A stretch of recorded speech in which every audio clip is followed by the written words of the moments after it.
What if everything you've ever believed about reality was a lie?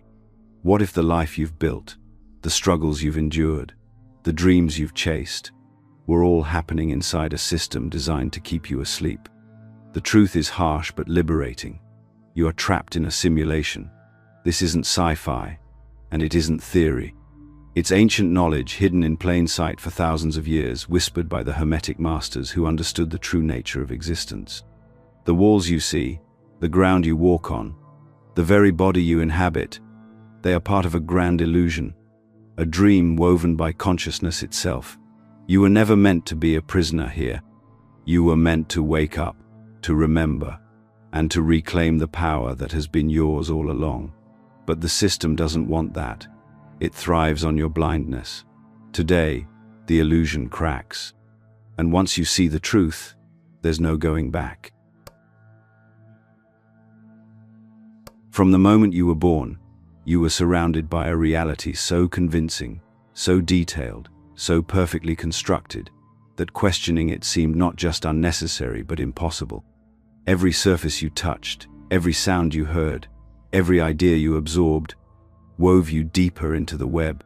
But what the Hermetics taught, what they knew thousands of years ago, is that the world you experience isn't happening outside of you, it's happening within your mind. Reality, they said, is not a fixed external thing. It is mental.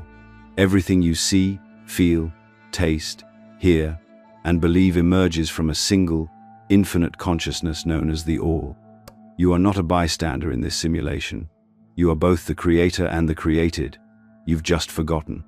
The Hermetics understood what modern simulation theorists are only beginning to grasp. They didn't need quantum computers to tell them that reality is information, that the world behaves more like a thought than a machine. They saw it clearly.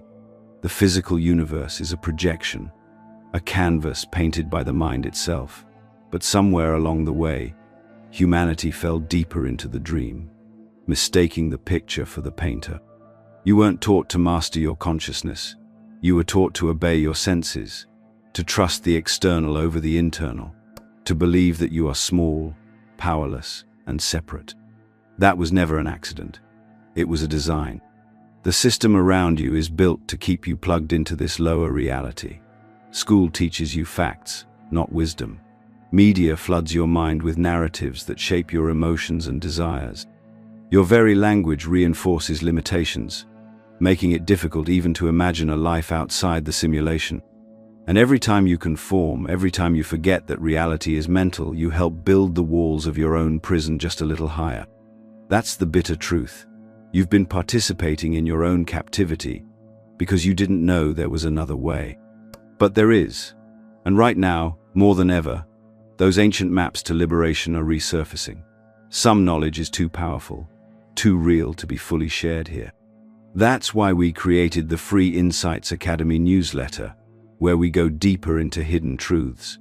And if you join today, you'll also receive a free copy of The Kabbalion, a Hermetic classic that holds the keys to the invisible world around you. Links in the description, don't miss this. The All is mind, and the mind is not bound by walls, chains, or any simulation, unless it agrees to be. That's why the first step is understanding that your experience is not happening to you, but through you. Your beliefs, your emotions, your perceptions, they aren't passive observations. They are creative forces, scripting the very code you walk through each day. The system's greatest weapon was convincing you that your mind was weak, that it was merely a mirror reflecting reality instead of a projector creating it. Once you understand that consciousness is the foundation of everything, the rules change. The power dynamics shift. You are no longer just a pawn on the board. You realize you are the one dreaming the game into existence. But awakening to this truth isn't a one-time event. It's a practice. Every thought you entertain, every emotion you feed, every story you tell yourself either strengthens your imprisonment or cracks the walls of the simulation. The system will fight to keep you asleep, offering you comforts, distractions, and endless reasons to stay plugged in. It will weaponize your senses against you, manipulating sight, sound, taste, touch, and smell to reinforce the illusion of solidity. It will feed your ego with praise when you conform and punish you with isolation when you question. But none of that matters once you know the secret. The simulation can only hold you as long as you consent to it. The Hermetic masters didn't promise that escaping the dream would be easy. They warned that the path of awakening would demand everything you think you are. It would strip away your false certainties, your need for external validation, your addiction to comfort. It would require you to step beyond the familiar into the terrifying unknown of true freedom. But they also promised something else, something the system can never offer. They promised sovereignty. They promised real power, the kind that no authority, no institution, no fake reality can ever touch. And that journey starts now, not by changing the external world, but by remembering the truth about who and what you really are. They told you to trust your senses. That seeing is believing. That feeling something, tasting it, hearing it, touching it, is the ultimate proof of reality. But Hermetics warned about this trap thousands of years ago. They understood what most people today still can't fathom. The senses are the perfect jailers. They feed you just enough of the world to convince you it's real, while hiding the deeper layers of truth right in front of your eyes. You are not trapped because reality is unchangeable. You are trapped because your senses keep you fixated on the surface. Think about it. From the time you could first crawl, you learned to navigate the world through what you could perceive physically. Pain taught you to avoid danger. Pleasure taught you to seek comfort. Smells and sounds built associations in your mind about what was good, what was bad, what was safe, what was threatening. These experiences are not evil on their own, but they are not the whole picture. They are the bait. And once you trusted them fully, the door to the inner world, the true world, began to close. Your eyes tell you that the sun rises and sets, but it's the earth that moves. Your ears tell you that a siren is close, but it could be echoing from miles away. Your skin tells you that the chair you're sitting in is solid, but under a microscope it's nothing but vibrating energy. Your senses are not giving you truth, they are giving you interpretations, filters, simplified data to keep your biological machine running. But the consciousness behind those senses, that's what they never wanted you to find. Because consciousness doesn't need a physical body to exist. It doesn't need to see light to know it shines. Hermetic wisdom teaches that the senses must be mastered, not worshipped. That they are tools, not rulers. And yet in this simulation, people are trained to cling desperately to their sensory experiences as the only source of truth. If you can't see it, hear it, or touch it, they tell you it must not be real. But how many real things can't be seen with the naked eye? Love, thought, gravity, electricity. Your very existence isn't something you can fully perceive. You can only experience it from within. That's the hint the Hermetics wanted you to catch. You were never meant to be trapped in the shallow pool of the physical senses. You were designed to dive deeper, to awaken the inner faculties that can perceive beyond the simulation. The simulation thrives because the majority stay locked at the sensory level. They believe they are their body, their feelings, their fears, their cravings. They move through life reacting to stimuli like marionettes, never asking who is pulling the strings. But the Hermetics taught that mastery begins when you stop identifying with the senses and start observing them. When you feel anger rising, it's not you, it's a program. When you crave approval, it's not your soul speaking. It's a script installed by the system. Every unexamined reaction strengthens the illusion. Every moment of detached awareness weakens it. This is why ancient initiates went through practices that today seem extreme: fasting, sensory deprivation, isolation. They weren't torturing themselves for no reason. They were cutting the cords of dependency on the sensory world. They were training their consciousness to remember that it existed before the body, and it would exist after. They were learning to see with the inner eye, to hear with the inner ear, to touch the fabric of reality itself without needing hands or sight. You don't have to give up your senses to awaken. You just have to stop letting them define you. They are instruments, not the music. They are windows, not the sun. When you realize that, You begin to loosen the chains that have bound you to the simulation since the moment you opened your eyes. You start to remember that you were never the body sitting in a chair, staring at a screen. You are the awareness behind the eyes, the silent witness, the eternal player who forgot they were playing. And when you remember, the rules start to bend. The codes that look so fixed begin to shift. The simulation itself starts to thin, like fog burning off in the morning sun. But to get there, you must first rebel against the tyranny of the senses. You must stop worshipping the evidence of your prison and start seeking the doorway out. You've been taught to look outward for answers. From the time you could speak, you were told that truth, meaning, and purpose existed somewhere outside of yourself, in books written by others, in authority figures with badges and robes, in systems with rules and rewards. But the Hermetic masters whispered a different truth, one that has echoed through the ages for those willing to hear it. Know thyself, not as a slogan, not as a philosophy to casually consider, as a command, a necessity, a door that will not open without your conscious effort to turn the key within. The simulation you live in is built on the idea that you are small, isolated, and dependent. It feeds you endless images of success, happiness, and validation that all require something external: money, fame, recognition, belonging. But the Hermetics taught that everything you seek already exists inside you, locked away by layers of false identity. You don't need to conquer the world. You need to conquer the illusions about who and what you are. Knowing yourself isn't about crafting a resume of traits, hobbies, or social labels. It's about piercing through every story you've ever been told about yourself and asking, who is watching all of this happen? Who am I when I strip away the masks, the roles, the fears? You are not your name. You are not your nationality, your religion, your job title, or your bank balance. You are not your mistakes or your triumphs. You are the consciousness that experiences them.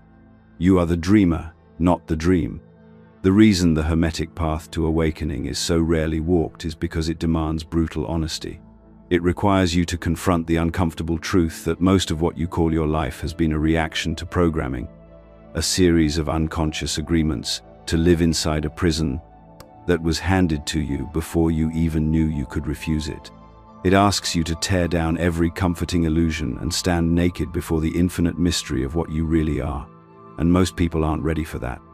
They would rather decorate the walls of their cell than admit they're not free. But you are here, reading these words, because something inside you knows there is more. A pulse in your soul that says you were not born just to obey, to consume, to survive and die without ever waking up. That whisper inside you is ancient. It remembers the truth even when your mind forgets. And that truth is simple. You are the creator. You are not a victim of the simulation. You are the architect of your experience within it. Mastery of self is mastery of the simulation. Your thoughts shape your emotions. Your emotions shape your energy. Your energy shapes your perception. Your perception shapes the reality you move through. It's not magic. It's the law.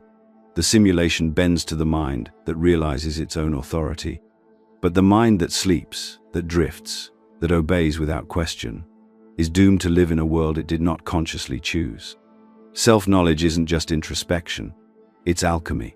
It's the process of turning the raw, chaotic material of your conditioned mind into the refined gold of true awareness. Every fear you confront, every unconscious habit you dissolve, every limiting belief you burn away is another code in the simulation you rewrite. You are hacking reality from the inside, not with computers or machines, but with consciousness itself. This is why no government, no religion, no institution can give you real freedom. They can only offer permission slips to move within the limits they define. True freedom comes when you no longer need permission to exist, to think, to create. When you know yourself, not the surface self, but the eternal self, you move beyond their reach. You exit the simulation not by running from it, but by transcending it. And that journey doesn't start with changing the outside world. It starts in the silent moments when you ask the only question that matters.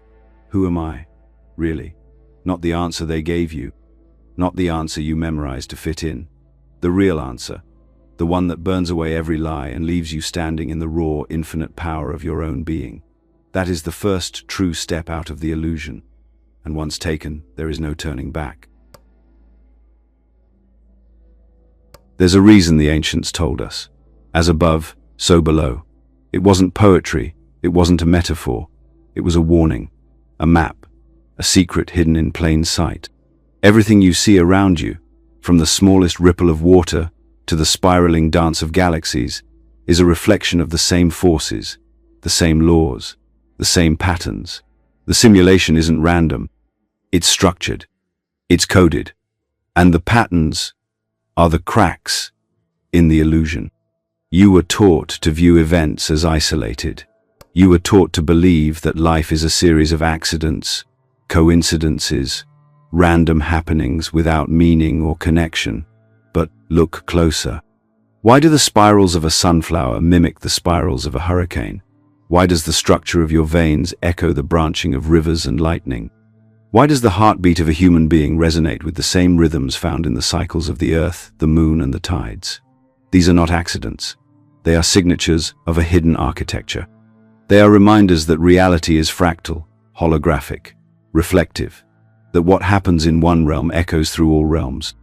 Hermetics knew that if you understood these patterns, if you trained yourself to see the correspondences, you could read the code of reality like an open book. You could anticipate outcomes before they happen. You could move in harmony with forces others are blindly crushed by. You could become a conscious player rather than a manipulated pawn. But to do that, you must retrain your perception. You must stop seeing events, people, and experiences as disconnected fragments, and start recognizing them as interwoven reflections of the same fundamental principles. As above, so below. As within, so without. What you carry in your inner world ripples outward into the fabric of your outer life. Fear, anger, resentment, they do not stay locked inside. They broadcast frequencies that alter the reality you walk through. The Hermetic masters weren't exaggerating when they said the mind creates reality. They were stating a scientific law that modern quantum physics is only now beginning to glimpse. But even without the language of science, they knew, change the pattern within, and the pattern without must follow. The simulation rewards those who remain blind to these patterns. It keeps them reactive, emotional, disconnected. It distracts them with endless noise, so they never stop to see the deep harmonies running underneath the chaos. But once you do, once you start noticing the echoes, the rhythms, the repetitions, you can no longer unsee them. You realize that the events of your life were not random punishments or blessings, but the outer mirror of your inner state. You realize that the systems of control in society mimic the same control mechanisms in your own mind, the same hierarchies, the same rewards for obedience, the same punishments for rebellion. This is why real awakening doesn't begin with rage against the external world. It begins with mastery over the internal one. If you try to smash the simulation from the outside without understanding the laws that govern it, you will only exhaust yourself and recreate the same prison in a different form. But if you master the patterns, if you align your mind, your heart, and your energy with the deeper currents that flow beneath all things, you can move through the simulation like a ghost through walls. You can create ripples that reshape your reality not through force but through resonance. The Hermetic axiom isn't just a key to understanding the world, it's a key to mastering it. As above, so below. As within, so without. As the mind, so the world. This is the real alchemy, not turning lead into gold, but turning unconscious living into conscious creation.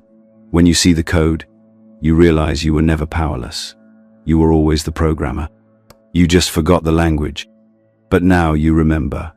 Now the world around you is no longer a random storm but a living manuscript. A story you are not just reading but writing, with every thought, every breath, every belief. And once you accept that responsibility, the simulation loses its grip. It stops being a cage and starts becoming a canvas. Most people believe that life is a straight line. Birth, struggle, achievement, death. A one-way journey with a beginning and an end. But the Hermetic masters knew better. They knew that for those who remain unconscious, life is not a line, it's a loop. A cycle that repeats, lifetime after lifetime, trapping the soul in endless patterns of forgetting, suffering, and striving. Reincarnation isn't the gift they told you it was. For most, it's just another layer of the simulation, another hallway in the prison, cleverly disguised as progress. The system is brilliant at making you think you're moving forward when in reality you're running in circles. Each life, you're handed a new name, a new body, a new set of cultural myths to believe in. Each time, you build attachments, chase desires, fear losses, repeat the same dramas under different masks. And each time you die, most of the memories are wiped clean, but the energetic imprints, the patterns, the unresolved lessons, the unconscious habits remain. They pull you right back into the game, dragging you through another round of suffering disguised as opportunity. This isn't just about punishment or cosmic justice. It's about resonance. The vibration you carry at the moment of death determines where you are pulled next. If you die full of fear, attachment, resentment, you anchor yourself to the lower frequencies of the simulation. You return, drawn by the weight of unfinished emotional business. Not because some divine judge sends you back, but because the frequency of your own mind magnetizes you into another birth, another story, another dream. Karma, as the Hermetics understood it, isn't just a ledger of good and bad deeds. It's the energetic inertia of unconscious living. It's not that you're being punished for your sins. It's that every action, every thought, every emotion you entertain leaves an imprint in the field of your consciousness, and those imprints shape the future experiences you attract. If you live mindlessly, reacting instead of creating, you accumulate layers of karma that bind you tighter to the simulation, generation after generation. This is why breaking free isn't about moral perfection. It's about awareness. Consciousness dissolves karma like sunlight dissolves mist.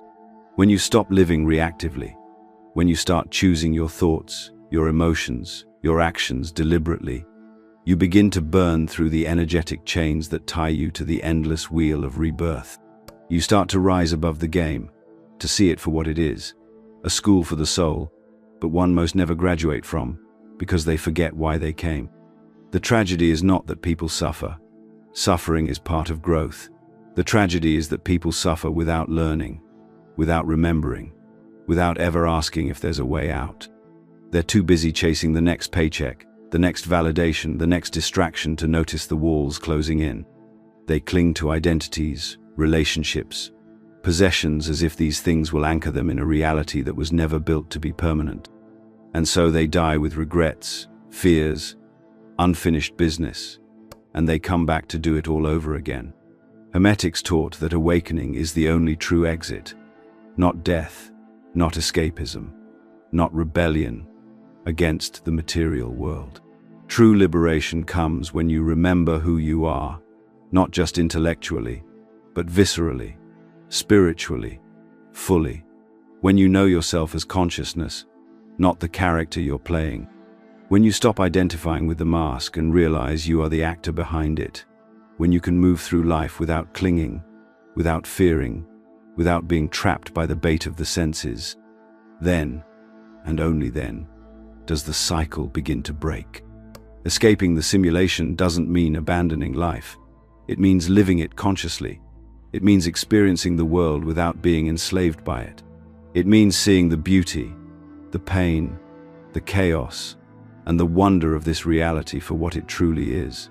A magnificent, intricate, holographic dream that you are both experiencing and shaping at the same time. The moment you awaken to this, the game changes. Death is no longer a reset button. It becomes a graduation, a doorway into higher realities, higher frequencies, unchained from the wheel of unconscious rebirth. Most will never get there, not because they can't, but because they won't look, they won't question, they won't remember. But you're still here, still listening, still reaching through the fog. And that means the cycle isn't inevitable. It means freedom is still within your grasp. waiting for you to claim it. Everything in this reality moves. Nothing rests. Nothing is truly still. The Hermetic masters knew this long before modern science could put it into words. Everything is vibration. Every thought you think, every emotion you feel, every belief you hold, radiates a frequency. And that frequency is not just a signal you send out into the universe. It's a magnet, pulling experiences back to you that match the resonance you are broadcasting. You are not just walking through a world of dead matter. You are swimming in an ocean of energy, shaping it with every internal shift. The simulation thrives on keeping you vibrating at low frequencies. Fear, anger, shame, guilt, despair. These are the emotional anchors that bind you to the lower levels of the game. They tighten the walls of the illusion, making it denser, heavier, harder to escape. Every time you indulge in unconscious fear, every time you react with anger without awareness, you are tuning yourself to the static of the simulation. You are binding yourself tighter to its rules. But vibration is not fixed. It is fluid, dynamic, and alive. You can change it.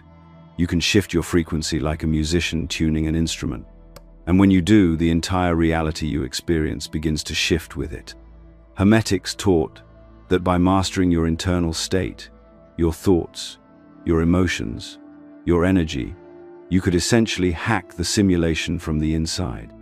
You could step out of the lower frequencies where suffering, struggle, and scarcity reign, and move into higher fields where creativity, intuition, and real freedom exist. Polarity is another key hidden within the Hermetic teachings. Everything has its opposite, but opposites are simply two extremes of the same thing. Love and hate are not separate entities. They are different vibrations along the same line. Fear and courage, sadness and joy, peace and chaos, they are all points on the same spectrum. Mastery isn't about eliminating one side and clinging to the other. It's about understanding that you can move along the spectrum at will, that you are not a victim of your emotions, you are the navigator of them. The simulation uses rhythm to control you.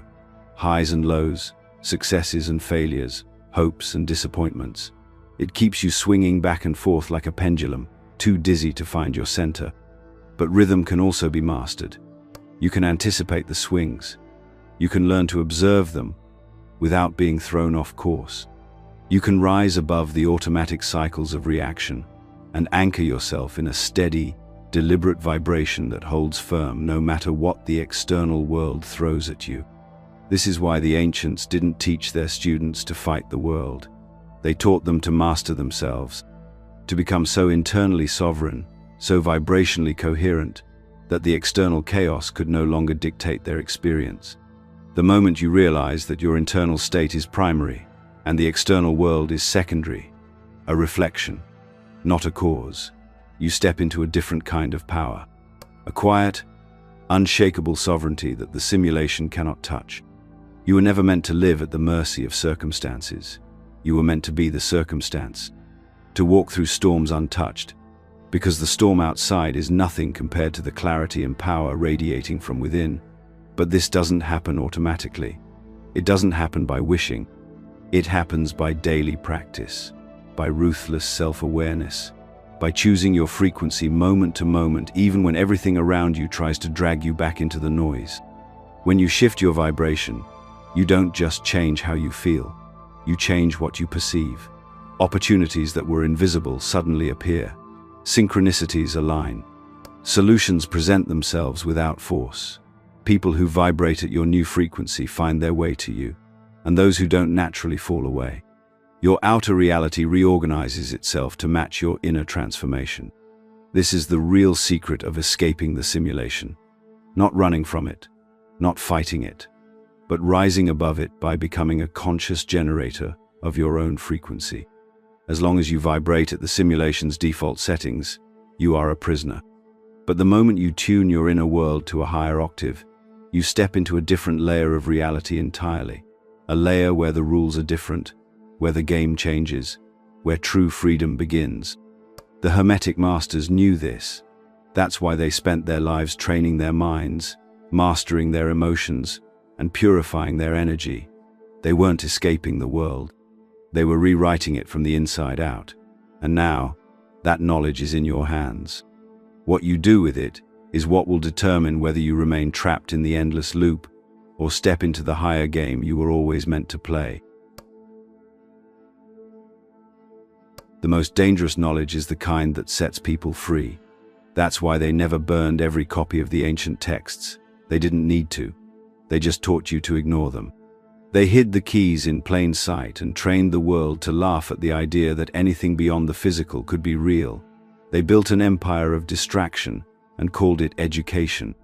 They called mysticism superstition, spirituality nonsense, and inner power delusion. But the Hermetic teachings were never lost. They were buried, intentionally, strategically, and methodically. Not under the ground, but under ridicule. The system doesn't need to burn books when it can burn credibility. It doesn't need to outlaw wisdom when it can make you too busy, too stressed, too numb to seek it. It fills your life with noise, schedules, screens, endless scrolling, until the only voice you hear is the one that keeps you asleep. And the deeper truths? They're hidden behind the programming of disbelief. You were taught to roll your eyes at the very information that could break your chains. Told that ancient wisdom was outdated, that mystics were madmen, that magic was fantasy, and that inner knowing was dangerous. But there's a reason kings, emperors, and secret societies studied these principles in private while feeding the masses empty doctrines. Hermeticism wasn't just a belief system. It was a manual for unlocking human potential, a roadmap for navigating the matrix with clarity and control. The 7 Hermetic principles, mentalism, correspondence, vibration, polarity, rhythm, cause and effect, and gender, aren't philosophical fluff. They're laws, foundational rules of the simulation. And once you learn to see through them, you can start to bend the game to your will, not out of arrogance, but out of alignment with the source of all things. They suppress this knowledge because it removes the need for external authority. You no longer need priests to mediate between you and the truth. You don't need politicians to decide your value. You don't need corporations to sell you meaning or identity. A person who truly knows themselves cannot be bought, bullied, or broken. And that kind of person is a threat to any system built on control. That's why they gave you religion without revelation, science without spirit, schooling without wisdom, entertainment without substance. They gave you systems designed to keep you dependent, not empowered. Because dependency is profitable. Because confusion is control. And the worst part is that once you're inside the system, it trains you to defend it. You'll argue against your own liberation. You'll fight to protect the very prison you've been placed in because you've never known life beyond the walls. But every now and then, someone remembers. Someone stumbles on a passage in a book, a whisper in a dream, a strange synchronicity that shakes their sense of what's real. The illusion wobbles. A crack forms, and through it, the light of ancient truth begins to seep in. That's when it starts. The awakening. The moment you realize that everything you were taught to dismiss holds more value than everything you were taught to respect. The knowledge was never meant to be easy to find. It was meant to be earned, not because it's elitist, but because its power demands responsibility. If you found it by accident, you'd misuse it. If it was handed to you without struggle, you'd forget its value. So the path is hard by design. It filters out the curious from the committed. It makes you prove you're ready not just to learn the truth, but to live it. And if you are, if you're still here, still listening, still peeling back the layers of illusion, then you're one of the few who were meant to find it. Not in a temple, not in a classroom, but in yourself. The texts are signposts. The symbols are reminders, but the truth has always lived in your being. The teachings are not there to save you. They are there to awaken you. You don't need anyone's permission to study this. You don't need a degree to access your own power. The gate was never locked. You were just never told where to look. And now that you are, the question is no longer, where is the truth? The question is, what will I do with it? Waking up isn't the end of the journey. It's the beginning of a new one. Because the moment you start seeing through the illusion, you realize just how many people are still trapped inside it. You begin to notice it everywhere, in their eyes, their words, their routines, the quiet desperation, the compulsive distractions, the way they defend the very system that's feeding off them. And at first it hurts. You want to shake them, tell them, show them. But then you remember, you were there once too, and no one could have forced you to see it until you were ready. That's the paradox of awakening. You become aware of how deep the illusion goes, but also of how fragile the truth is in the hands of someone who isn't prepared to receive it. You can't drag people out of the simulation, but you can plant seeds. You can leave clues, live authentically, and speak with enough clarity that when someone is ready, your words will feel like a lifeline rather than an attack. This is how the collective mind begins to shift, not through mass movements fueled by anger, but through individual sparks of awareness catching fire across the grid. One awakened mind doesn't just change one life, it subtly disrupts the frequency of everyone it interacts with. Your energy becomes a transmission. Your choices send ripples through the field. You become the glitch in the matrix that others can't ignore. Not because you're louder, but because you're real. You weren't meant to save the world in a blaze of glory. You were meant to remember yourself so fully that your very presence becomes a mirror for others, so they can see their own reflection and begin to remember too. This is how the Hermetic path always worked. Initiation didn't happen through institutions. It happened through presence, through example, through resonance. You're not here to convert anyone. You're here to become such a clear embodiment of truth that the illusion begins to unravel in your wake. And yes, it can be isolating at times. The more you see, the more distance you may feel between yourself and the world around you. But that's why finding others who are waking up matters more than ever. That's why communities of real seekers, real thinkers, real creators are not just helpful, they're essential. Because the system thrives in isolation. It breaks down when we share what we've seen. What's coming isn't just personal transformation, it's a ripple effect. A global shift in awareness that begins not with riots or revolutions, but with individuals who take back their minds. Because once enough people unplug from the fear, the shame, the fake choices, the fake freedoms, the entire system begins to crack under its own weight. Not through violence, through non-participation, through remembering who we are, and refusing to play by the rules of a game we never agreed to. The system is afraid of that. That's why it floods the world with noise, confusion, and conflict, to keep the awakened from finding each other. But that time is ending. You're not alone. Not anymore. And the more you live from your highest frequency, the more you magnetize others who are ready to rise. Together, not as an army, but as aligned creators. Not to fight the system, but to become something it cannot touch. You don't exit the simulation by dying. You exit it by waking up while you're still here. You exit it by taking back ownership of the one thing the system can never fully control, your consciousness. Because that's where the real war has always been waged. Not on battlefields, but in your attention, your beliefs, your inner dialogue. And the moment you reclaim your mind, the simulation begins to lose its grip. It doesn't mean the world instantly changes. The bills don't disappear. The chaos doesn't stop. But what changes is the part of you that responds to it. The part that no longer buys into the fear. The part that doesn't flinch when things collapse. The part that watches the illusion crumble and smiles. Not out of arrogance, but because you've seen through the set. You've remembered that this life is not the full story. It never was. Exiting the simulation is not about escape. It's about sovereignty. It's about moving through this world without letting it define you. It's about playing the game with awareness, choosing your role, your frequency, your path, knowing that you are the player, not the piece. And that means choosing presence over distraction, intuition over conditioning, creation over consumption. Every day you wake up and choose to be conscious. You rewrite the code. Every moment you resist the pull to react blindly, you bend the simulation just a little more in your favor. This is why it's not about perfection. It's not about being above the world or superior to it. It's about being here fully, but not fooled by the mask.